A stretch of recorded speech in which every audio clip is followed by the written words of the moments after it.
Believe me when I tell you, I needed a full day of rest, recovery, and relaxation because Kandi's dungeon party wore me out. Oh my gosh, I had such a good time. Not that I wasn't expecting to have a good time, but I had such a good time, like lose track of the time, good time. So I purposely did not ask my friend. I have a friend named Victor. You should be familiar with him. Victor is, I believe he's Kandi's creative director. I could be wrong. I know he started out being her choreographer, and he's a part of like that Kandi team. So Victor hits me up on a Wednesday and is like, hey girl, hey sis, want to come to the dungeon on Friday? And I'm like, sure, because I'm never one to pass up a good time.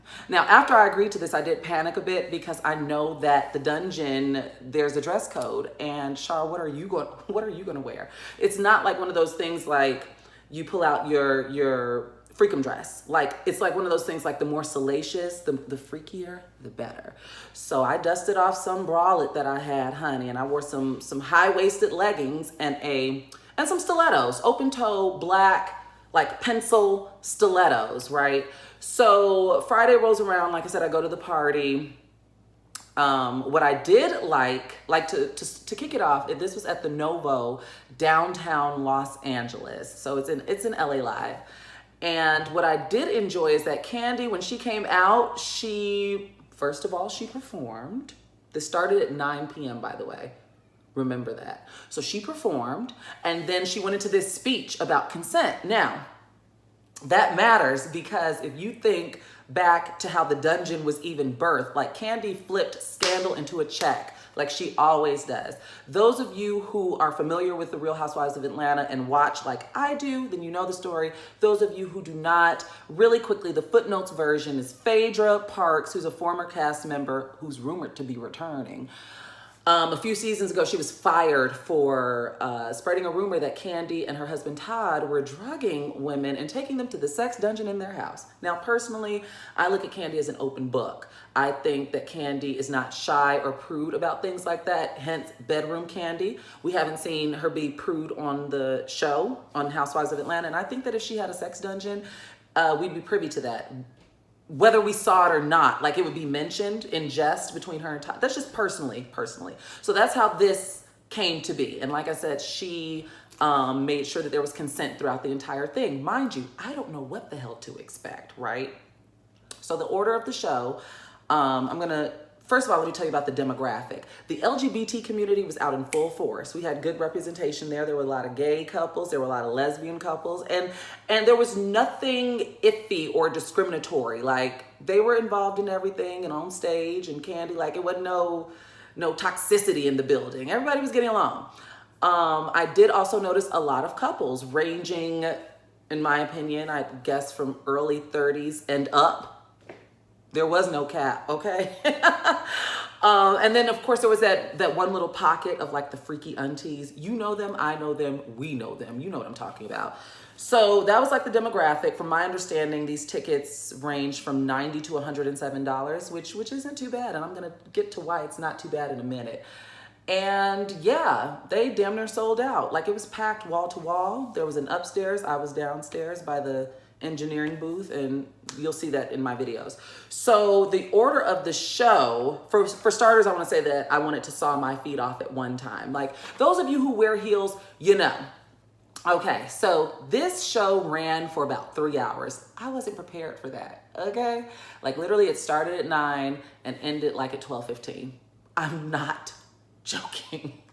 But it was entertaining the entire time. It's just that, like I was saying, like, those of us who wear heels, we know that it sometimes helps if we shift the weight and the pressure to take, you know, when your feet start hurting, it helps that if you're like in constant motion, like if you're dancing or walking. But no, I was just standing there. There was nowhere to go, nothing to lean on, nothing to sit on, and my feet were killing me. So that's just a heads up. You pay $90 to $107, well, at least in LA, I don't know what it looks like in Minnesota, and you get 3 hours worth of show. Now, the order of the show went Kandi, she opened it. Look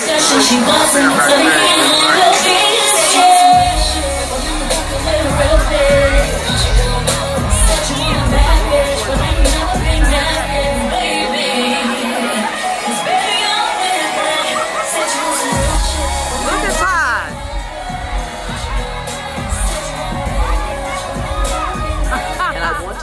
say, I don't know if I mentioned this earlier, but in between each musical act, there was like crowd participation games, some of which were extremely racy and made me blush. I did not know what to expect.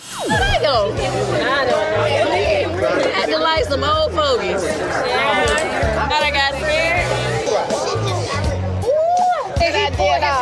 I saw it. Who idea was that? So Kandi comes out first, she performs. Afterwards, we get the Grapefruit Lady. Now, if you're not familiar with the Grapefruit Lady, if you've seen Girls Trip, I'm thinking Girls Time, Destiny's Child. If you've seen Girls Trip, then you know that's where Tiffany's character got a lot of her little bits from, like when she was advising the whole grapefruit thing with Jada's character, when she was instructing her what to do with Kofi's character. That came from the Grapefruit Lady. So she came out and gave us a lecture on how to chow down in the bedroom on a man. It was very interesting. Lots of saliva involved.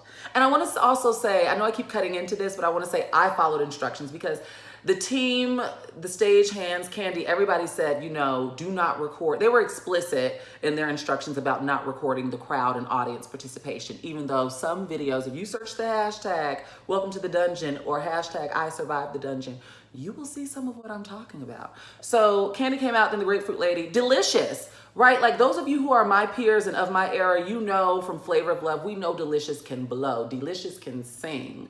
But she came out and did such a fantastic job. She covered Vanity Six's Nasty Girl, which is one of my favorite songs. Fantasy, I'm a little nasty world. Tonight, don't you wanna come to me? Do you think I'm a nasty girl? Tonight, I'm in a little fantasy, I'm a little nasty world. Tonight, don't you wanna come to me? Do you think I'm a nasty Good job. And then she ended up co-hosting. She was Kandi's co-host throughout this entire thing.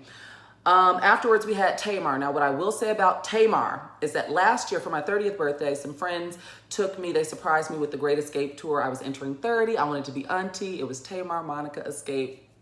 Why not? Give me the fuzzy navel wine coolers. Give me maybe a Swisher Sweet because I can be a bit of a bird, even though I do not smoke. I wanted to say that, especially tobacco, yuck. But so Tamar, I didn't really like her set at the Great Escape tour. But this time, even though this set was not anything super different from Great Escape tour, it felt more put together. It felt more tight. It felt more choreographed. It felt more engaging. It felt more humorous. Like Tamar was on her A game during the Los Angeles stop of the Dungeon tour.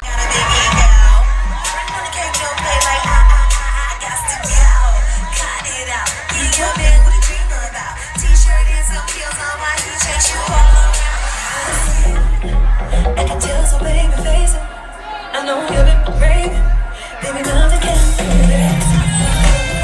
If I gotta die 3,000 times,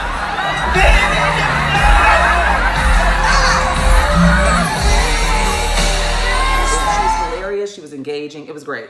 So Tamar, and then there was a male stripper that came out. I think his name was like Dolo. And Dolo, of course, was packing like a Glade air freshener can. I mean, it was really him, but it looked like a Pringles can, a baby's arm holding an apple in there. And he came out and performed and did some things, some crowd things.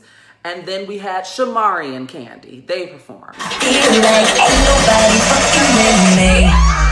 Feel like I do what I feel like. Feel like I do what I feel like. Feel like I do what I feel like. And then we had Shamari.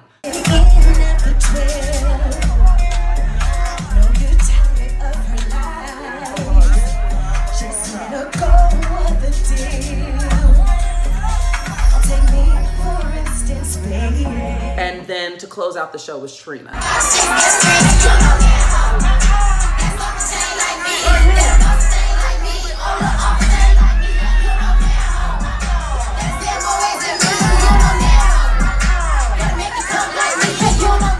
Keep in mind throughout these, you know, it was audience participation. It was really good. I enjoyed it. The songs were good. They were bops. They were hits that stuck like grits. It was fun. Afterwards, Victor pulls me backstage and we're hanging out backstage and I'm like, Vic, listen, I'm 2 vodka sodas down and I need somewhere to sit. Not because of the drunkenness or because I'm starting to perspire because it is hot. Backstage there's like a meet and greet. I'm off to the side. with Victor and the team. And so I get invited into a dressing room to have a seat. I'm thinking I'm just gonna go in there and sit down. But guess whose dressing room it was? The Diamond freaking Princess, Trina. And what I really like about Trina, and I tweeted about this, Trina is one of the sweetest people. Trina has a quality to her where she's so relaxed you feel as if you already know her. And I don't know this lady aside from like through the TV and her music, but I have been a fan of Trina. I have the baddest bitch and all of that. I loved this, look back at it. Like I like Trina's music, but this just solidified, like, I'm like fan for life, man. We were hanging out and she was so sweet, funny, engaging. Like Trina she just has this light to her that I just was like, wow, what an amazing woman. I did not get a picture with Trina though, because in my 5 years in this Hollywood game, I just feel like there's a time and a place for everything. And because it was such an intimate, I mean, it was like her team in there and me and Victor, like it was just an intimate setting. I didn't feel it was appropriate, even though I think she would have taken a picture if I would have asked.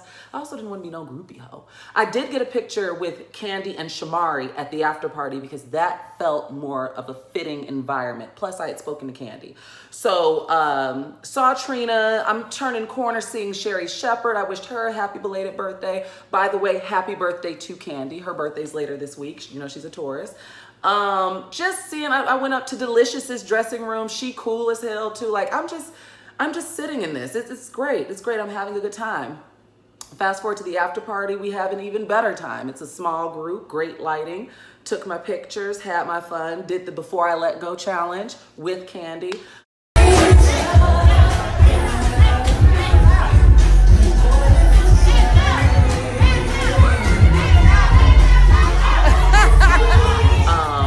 Kandi was laughing at me though, because I did tell her, I said, oh yes, Miss Mamas, I blushed a few times. She was like, oh, so you blushing? Yeah, because listen, I'm no prude, damn it, but something about group settings, and I'm comfortable with the body, I'm comfortable with sex. I think I could go to one of those paint and sees where the naked guy stands up there and you sip your wine and paint him and stuff. But it's something, I don't know.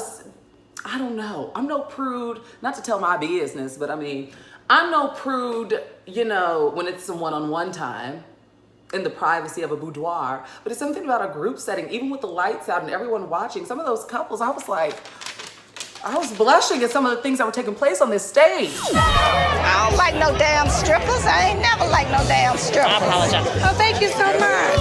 Thank you. Where are you going? Where you going, Dee? So all in all, like I went home at 3 a.m. Like I said, I had so much fun where I didn't even keep track of the time. Like that's how much fun I had that I looked down at my watch, well, my phone rather, and I was like, oh my God, it's 3 o'clock in the morning. Like it was just constant, nonstop fun. I had such a great time. Shout out to Victor for inviting me. Again, shout out to Kandi for being so damn cool. And Todd, he was nice too. I just had such a great time. And if you have a chance to go, I think they're touring for maybe 2 more weeks. I'd encourage you to go. I think that you would have a great time too, if this sounds like something you'd be interested in, because I laughed and I blushed. That's what I did and I danced. That's what I did the entire time. But that's just me. Maybe you find yourself on stage. I don't know. The boys were in there. Listen, the men were there, okay? There wasn't very many single men there, but they were there. They showed up. So I think that's all I wanted to talk to you about. Be sure to rate, subscribe, comment. I hope I didn't leave anything out. Hope you guys got your life from the footage that I included. If you've noticed, I just tried some editing for the first time. Last week's video, I was very, very nervous. I didn't know what it would look like. I couldn't even focus on the topics because I was so hell-bent on edits. What is this gonna look like in post? But anyway, like I said, make sure you rate, make sure you subscribe, and make sure you follow me. I'm Shar Says So on everything. And in the meantime, between time, take care of yourself. I really hope I didn't leave anything out. And I will talk to you maybe later this week. All right, guys. Bye-bye.